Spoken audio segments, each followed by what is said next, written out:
pora arba kaip individualus asmuo jūs turite stebuklingą galimybę patyrimo rate, tai yra susipažinimas su savim, naudojantis viena labai sena sistema, kuri orientuota į žmonių gimimo datas ir vadinasi meilės kortos.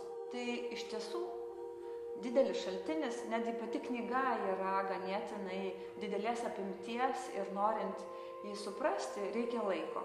Tačiau iš kitos pusės tai yra sistema, kuri yra visiškai paprasta, prieinama kiekvienam, o ypatingai jeigu jūs domitės žmonių psichologija, jeigu jūs domitės tarpusavio santykiais, jeigu jūs ieškote savo partnerio ir nesurandate, arba jeigu jūs gyvenate poroje, jeigu bendraujate ir patirite vis tas pačias problemas, ši knyga yra ypatingas vadovas jūsų pažinimui ir keliu į laimę.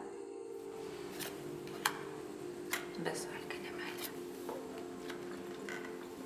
emocinė galia, atidavimas, kūrybingumas. Bet paprastas dalykas, ką jūs įsigiję meilės kortų knygą galite sužinoti, paskaityti apie save, tai paskutinį lapą atvertę jūs rasite visas gimimo datas, tuo tarpu ir savo.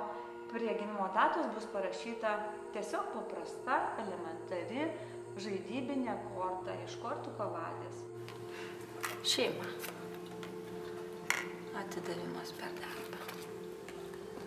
Karminė meilė. O, bernelių korta. Ir karminis darbas.